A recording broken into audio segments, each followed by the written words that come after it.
Hi, Charles SirBookSage here, and this is my April 2018 TBR video. April is another theme month, just like January, February, and March were. And April's theme is wild magic. And this is a specific reference to the Chronicles of Thomas Covenant by Stephen R. Donaldson.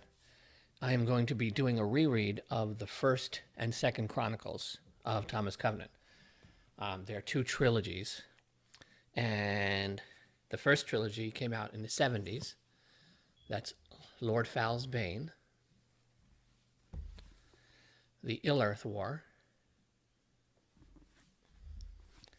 and The Power That Preserves.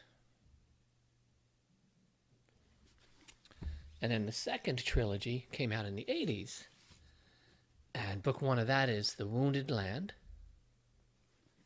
These are all covers by the artist Darrell K. Sweet, by the way. The One Tree.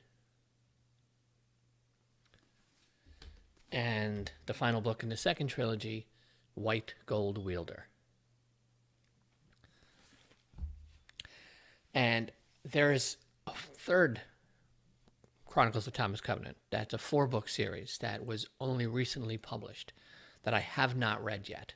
So in preparation for reading the final movement of this whole story, I'm going back and starting back from the beginning first. So April is going to be the reread of the first and second Chronicles. And why I call it wild magic, and that's because it is the power that Thomas Covenant possesses and wields. And wild magic has the power to save or damn the earth. I'll just read the back blurb here. Thomas Covenant, Lord. He called himself Covenant the Unbeliever because he dared not believe in this strange alternate world on which he suddenly found himself. The magic of the land could not be real. Lore masters could not draw fire from wood that never burned, nor force stone to flow freely under their fingers, yet they did. Hurtloam could not regenerate ruined nerves, yet miraculously it did. The land tempted him. He had been sick. Now he seemed better than ever before. Through no fault of his own, he had been outcast, unclean, a pariah. Now he was regarded as a reincarnation of the land's greatest hero, Beric Halfhand, armed with the mystic power of white gold. That power alone could protect the lords of the land from the ancient evil of the despiser, Lord Fal. Only Covenant had no idea how the power could be used. Thus begins one of the strangest epic fantasies ever written. And very well put here. One of my favorite things about this trilogy is this is really the first, when it comes to fantasy, where you have that just really dislikable protagonist. Before this, you had like very noble protagonists for the most part. And then along comes Thomas Covenant, who is a writer from our real world who develops leprosy, destroys his marriage, destroys his career. And when we meet him, he's been divorced, I think, for maybe 10 years. And he's unable to really deal with his illness and accept his illness. And it's eating him from within. It's destroying all of his nerve endings. He's numb. He has to constantly do this visual check to make sure he hasn't hurt himself, because he won't feel it. If he's cut himself, he won't know. And the book opens up with him going into town and walking down the street to go to this place to pay like a phone bill or something. And you start immediately with his this running monologue in his head. I actually have a book snippet. I'll link that up here to that opening like paragraph of the story. And from the first words, you're just pulled right in. This is something completely different, particularly for its time. Now, the first book, Lord Fal's Bane, is the most derivative in terms of some fantasy tropes. There's a Dark Lord, there's a magic ring, there's like sort of magical fast horses, but it very, very quickly becomes its own thing. And one of my favorite things about this story is every single thing that happens, every choice every character makes has consequences, has repercussions that reverberate throughout all 6 books. Nothing is in here lightly. Nothing's in here just for show, for fun. And what Donaldson does to you, he introduces you to Covenant. And then Covenant gets transported to this magical place called the Land. And the first thing he encounters is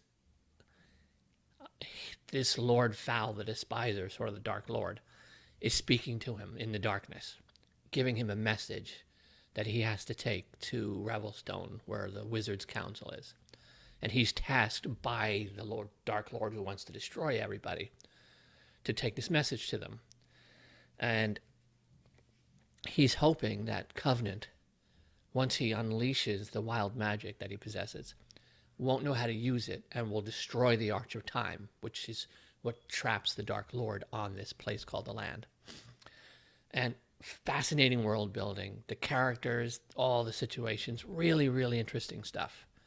And I'm a big middle book person. I know most people probably hate the middle book in series, but the middle book is very often among my favorites. Because book 1 is we meet who the character is, and book 3 is we meet who the character is transformed to accomplish his goals. But the middle book is where that person's forged. That's the fire that he's forged in, from going from the person he is at the beginning to the person he becomes at the end. And when a middle book is done right, that journey of fire and forging that takes place in that middle book can be just magical sometimes. And that's the case with these 2 trilogies. The Ill-Earth War is fantastic, and the One Tree, the second book in the Second Chronicles, is probably, I think, my favorite middle book in any fantasy series ever. There's a scene near the end that every event from the very opening pages of the first book in the first trilogy just all lined up all of a sudden and all clicked into place, leading up to this one particular moment near the finale of this. It was just so well done. As you can tell, I'm really super excited to read these again. This is in my top 5 favorite fantasy series of all time. And I'll see where it stacks up once I read those final 4 books for the first time. I'm really curious. One little side story about these.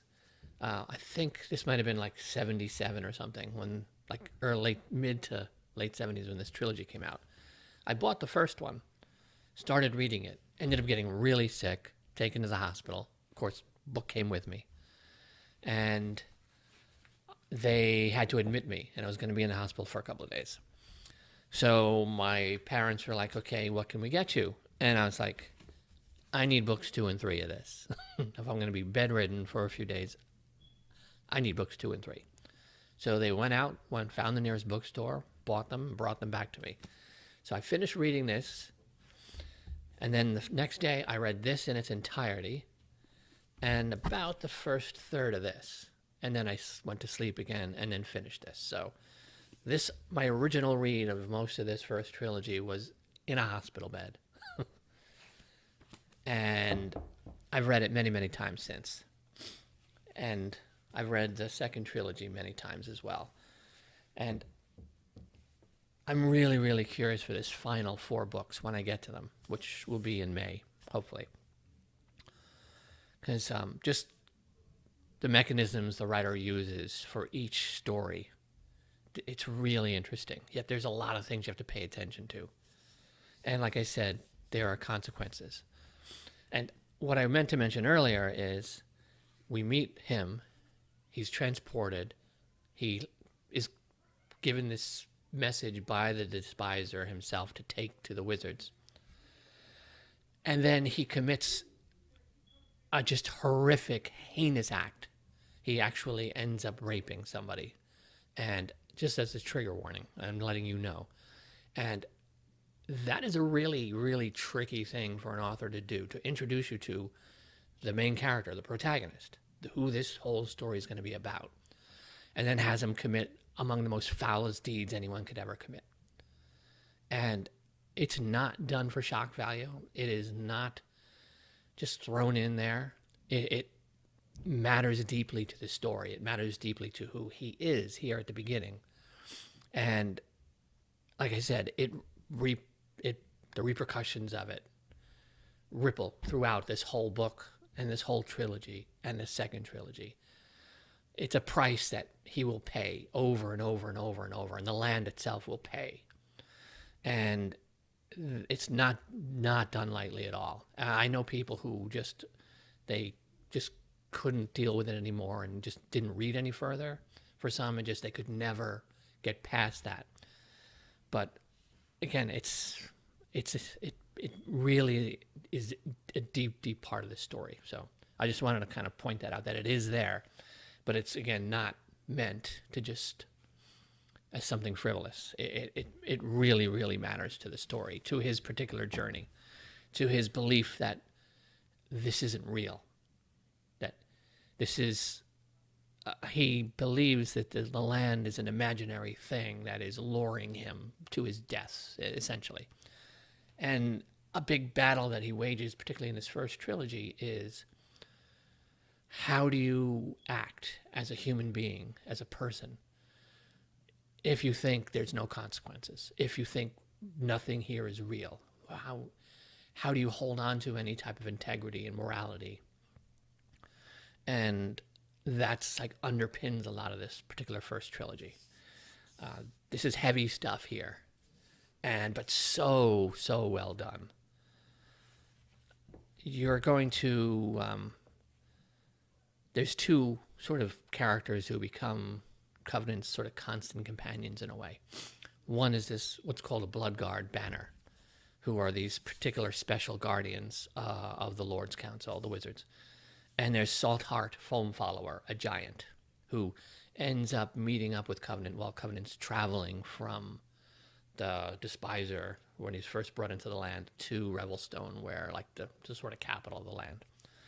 And Saltheart Foam Follower is just, I've never known anyone who's read this series that hasn't absolutely just fallen in love with his character. He's like one of my all-time favorite characters in fantasy. But anyway, I don't want to get too much into the story. I'm just super excited to start reading these. I'm probably actually going to read them on ebook, because I did just buy all 6 of these on ebook, just because it was just probably going to be easier for me, just logistically, to read them, to do this reread on ebook. But I wanted to show you my original paperbacks. Really cool stuff. And that's primarily my April TBR. I am also reading book 2 in Anthony Powell's A Dance to the Music of Time, I believe it's called. And I'll be reading that this month as well. That's a 12-month-long read-along that Katie of Books and Things is hosting. And I'm really looking forward to that. Book 1 of that was really interesting. But my main goal here is to reread all 6 books. Now, that's going to be a challenge, considering I've been so busy with work. I've only read like 7 books this whole year so far, and now I'm going to drop 6 epic fantasy books on myself. But these are among my all-time favorites. I know I'm just going to fly right through these again. So that's it. I'm excited. April should be a great reading month. I'm really curious to see how this story's going to read, because it's been a little while since I completely dove back into this world, and I cannot wait. I will be starting this tonight. So that's it. I am Charles, SirBookSage. Happy reading.